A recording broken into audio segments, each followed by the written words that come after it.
Good afternoon, everybody. Listen, I wanted to thank you all for the honor of being able to share a little bit of the OMERS story with you today.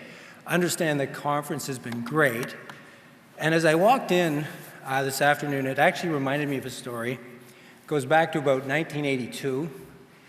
Many of you will remember Alan Fotheringham, who was a somewhat cynical but quite humorous journalist with Maclean's magazine, and he talked about a conference in Ottawa identical to this one. He said, an amazing conference, the best and the brightest from around the province, cabinet ministers, mayors, the likes, amazing gathering. The greatest meeting of minds since, and at the time you'll remember, Pierre Elliott Trudeau was the Prime Minister, greatest meeting of minds since Mr. Trudeau dined out by himself. That was the line. And no bees involved, but notwithstanding that, it strikes me that the more things change, the more they stay the same. So my job today is actually just to reflect a little bit on OMERS, what we're doing around the world, a little bit of my background, who we are, what we do, and I'll focus really on our investment business, and then where we're headed in the future. And I wanted to start, though, by thanking AMO very sincerely. They've been a great partner, as have MEPCO, with us at OMERS, with our team. Brian Rosborough, it's been fun watching him go.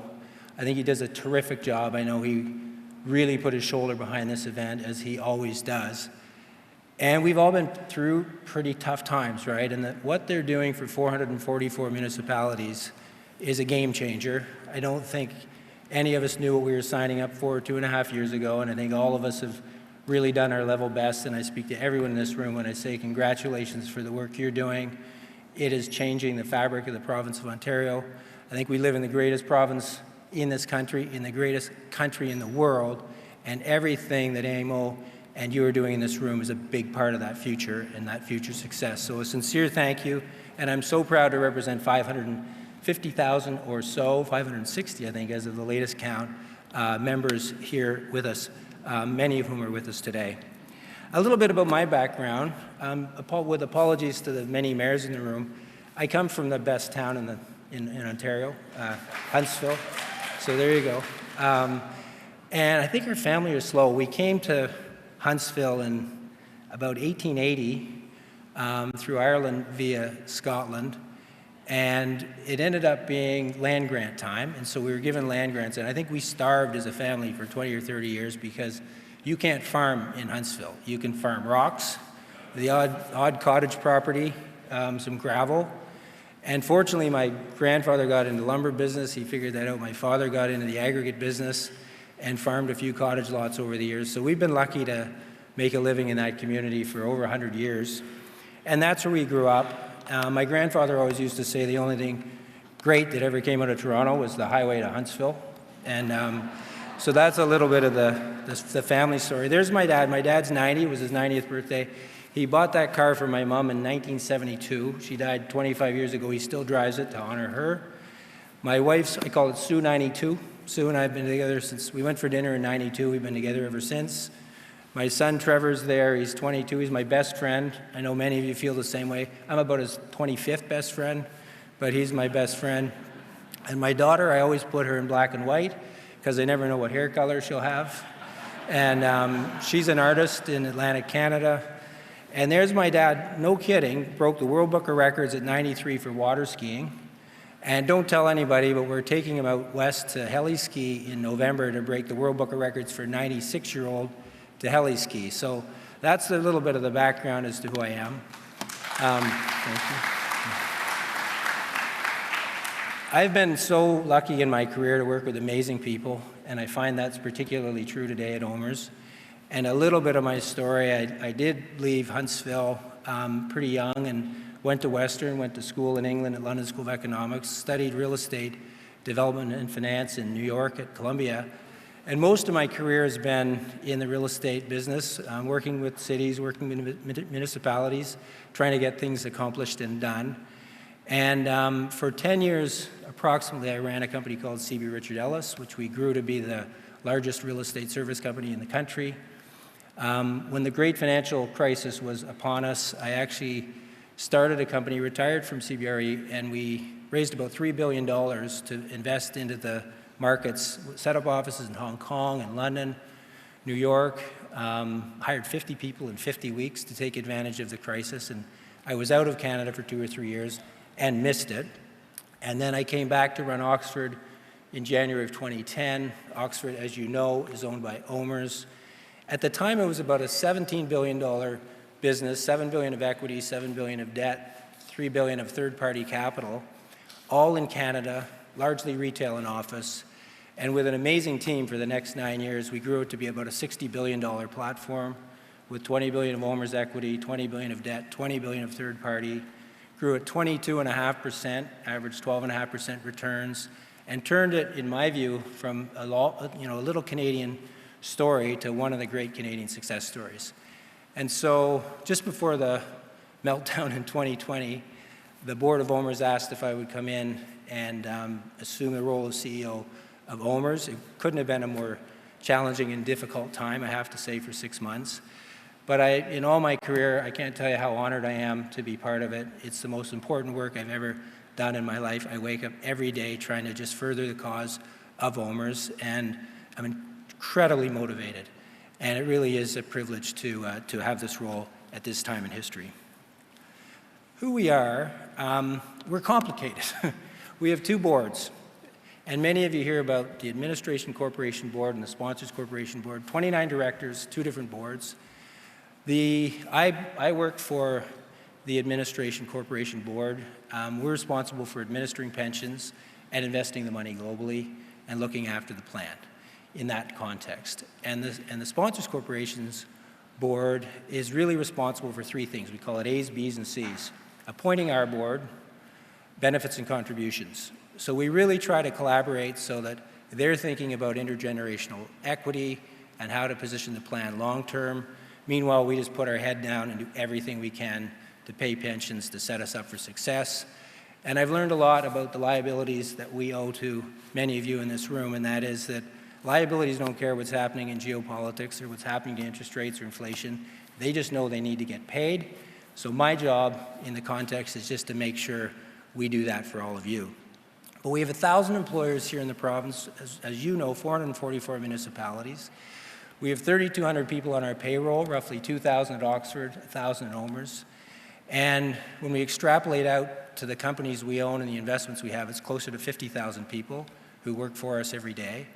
Today, roughly 560,000 members, but we hope in January with the non-full-time opportunity to add additional members, that number will grow quite exponentially over time. We have 30 significant sponsors and stakeholders. Again, many of you are in this room. So that's part of the story. The other part of the story is we have $125 billion invested in equity around the world. Levered, it's closer to $200 billion.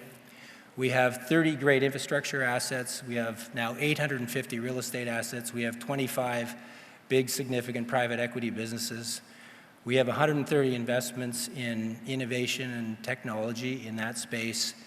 Smaller proportion of our portfolio, but significant in number.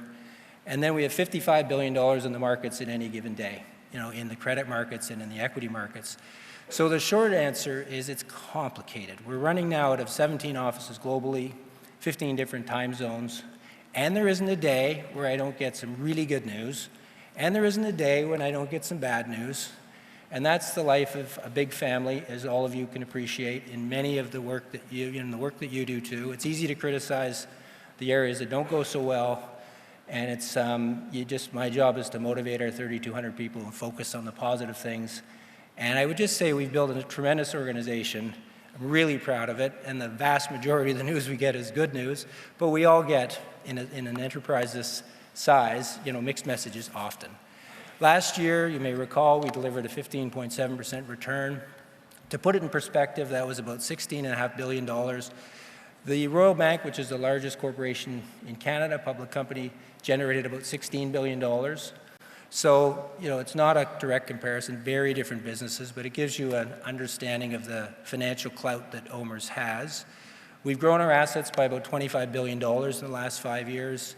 Our annualized returns have been between 8 in the 3 and 10 year range and 8.5 for 5. This was at year end last year. And everything we do is diversification. A very wise investor told me early in my life, and I've been on his board for over 20 years, if you want to get extremely wealthy, put all your chips on one square, and if you want to stay extremely wealthy, diversify. So everything we do as an organization is in service of broadening our shoulders, getting into more markets in a very thoughtful way, different asset classes, expanding our exposure to different industries and different things like tenants and the like, so that we can broaden our shoulders to weather the storm. And today, we have about 45% of our portfolio in the United States, about 30 in Canada, 15 or so in Europe, 10 in Asia, and we're continuing to diversify around the world. By the way, I think we have between $10 and $20 billion of additional capital for Ontario and Canada earmarked for the next 8 years. So while our percentage may not look massive, the global GDP, Canada's about 3% of the global GDP, so you don't want us invested 100% in Canada, but we will continue to invest a significant amount of money, a significant amount of our portfolio into the place we work and we feel responsible for. The funded status, just in the last 10 years, has gone from 86 to 97% on a 5-year smooth basis.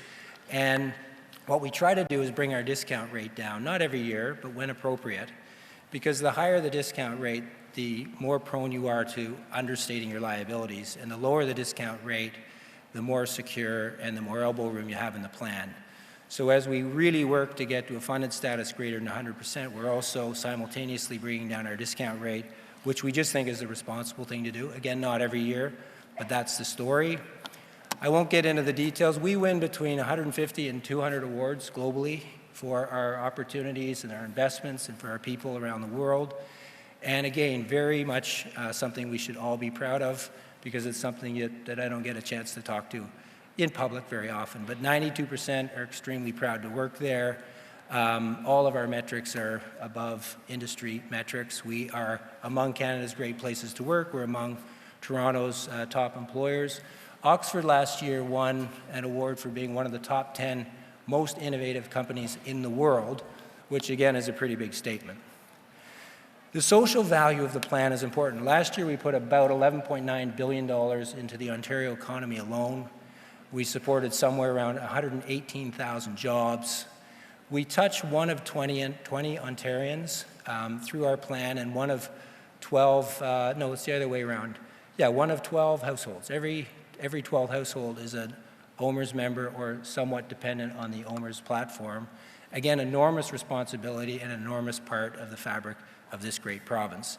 And the studies we do, because we are huge proponents of this defined benefit pension plan. I know when the ministers come up here later on, I think they will echo the same thoughts that I have, which is they're very supportive of OMERS. And we check often to make sure you can check too, because we've been around for 60 years. We want to be around for another 160. And what we've noticed is those with a pension give back to their communities more. They give a higher life satisfaction rating, et cetera, et cetera. So it's just really important work and really part of our society today. I pulled out a few stats just to characterize 2022, and they're fairly sobering, I would say. We all experience the uncertainty, we all experience the volatility, but inflation is the highest it's been in 40 years.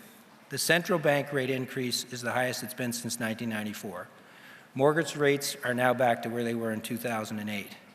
The S&P Composite Index has had its biggest collapse since 1970.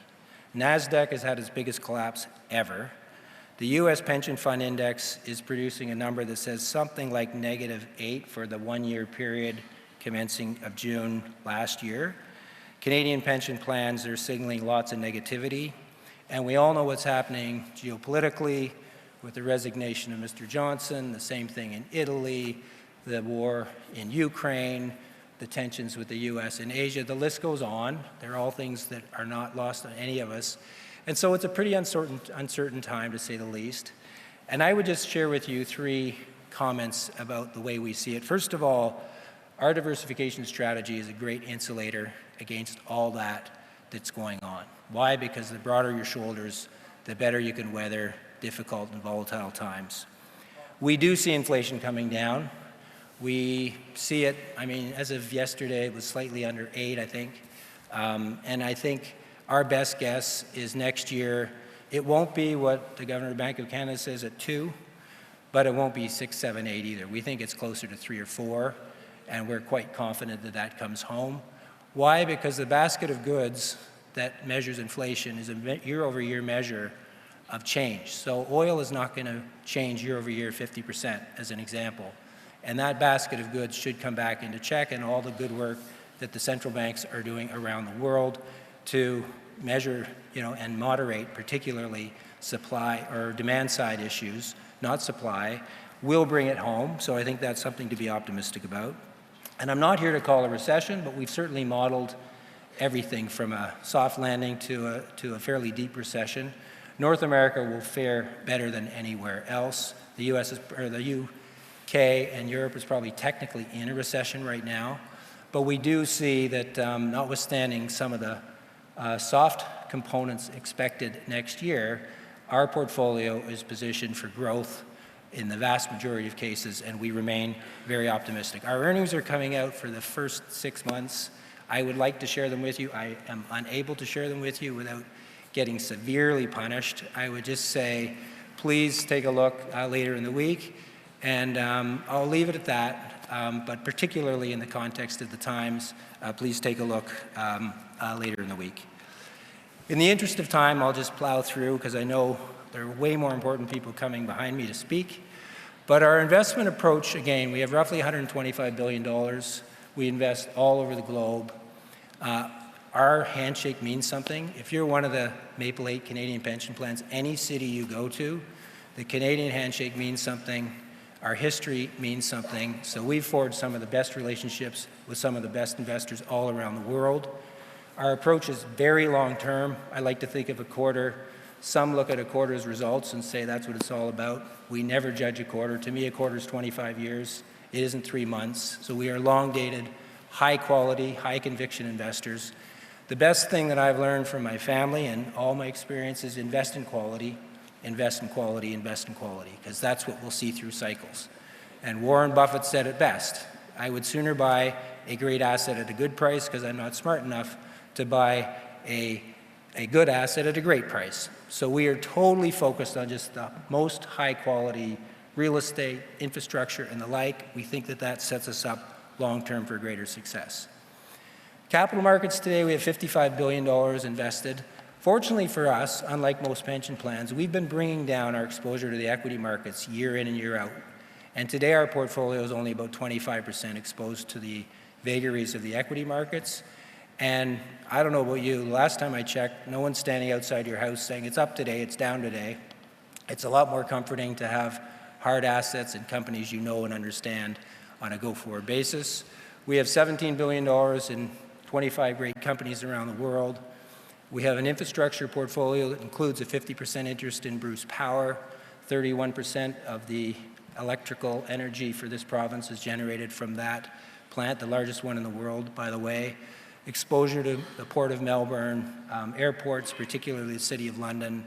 As I said, the real estate business, Oxford today, I would put against the 5 greatest real estate companies in the world, and we OMERS own 100% of it. And so it's a pretty great story. Anybody wants to go to Banff, Shadow Lake Louise, Jasper Park Lodge, you own them. Give me a call. We could use the revenue. Yorkdale, if you can get a parking spot, we own that too. But great real estate. Sony Center in Berlin. This one building that you see, the one that looks like a cheese grater, and that's what they call it, we invested £500 million with a partner, built it, sold it for £1.15 billion. We made $1.05 billion on one single 620,000 square foot asset. We're tackling climate change. It is a priority. Again, in the interest of time, I could spend an hour on this. I won't, but we have deep commitments to 2050. We're going to renew them every 5 years. We currently have $18 billion of green assets. We just raised our first sustainability bond. We are deeply committed to inclusion and diversity. Just happen to know that we make better decisions when it's a priority. It infiltrates everything we do. It's a personal goal of mine. And where are we headed? Listen, we're of the view that between now and 8 years hence, we'll have $200 billion of equity. With debt and third-party capital, we should be about a $450 billion enterprise, almost $500 billion. Not bad for a little pension plan that started 60 years ago here in the province of Ontario. We think our equity will grow by 65%. We think we can do that by adding only about 20% more people. So the cost of the plan will go down as the equity and the exposure will go up. We think we'll have at least 600,000 members here in the province, and we will be focused on making sure that everything is set up for success multi-generationally, working with our Sponsors Corp colleagues very closely in service of making sure that this plan is stable for future generations to follow. And my final slide is just people ask me often, Blake, you've had a chance to be a CEO for close to 25 years in your life. Isn't it just about a number? Isn't it about results? And the truth is, it's never about just the result. The only way you get results is you establish a platform with amazing people, which we've been able to do. You jealously protect the brand with every ounce of your being and grow it with everything that you do. You create a culture that people believe in the future and the meaning with the shared values. Ours happens to be fiercely competitive but incredibly humble. And you have to be future focused, because what's a business plan? It's what am I great at? How do I get in the way of a trend given limited resources? But it's all about future focus. And if you do that, if you get it right with people, brand, culture, and focused on the future, the results will come. And that's our objective for so many of you in this room. There's a great book Simon Sinek wrote called The Infinite Game. And if you haven't read it, it's a good read. And he divides games into two. There's infinite games and there are finite games. And hockey and any sports game is finite. There's a beginning and an end. Chess is finite. We happen to belong to something that's an infinite game. This is going to last for generations and generations, the same way your municipalities are. And our job is just to make sure that this campsite, in my grandfather's terminology, is set up infinitely better than how we found it and for future generations. With that, thank you very much again for having me. Appreciate your time. Congratulations on the conference. Good luck. God bless.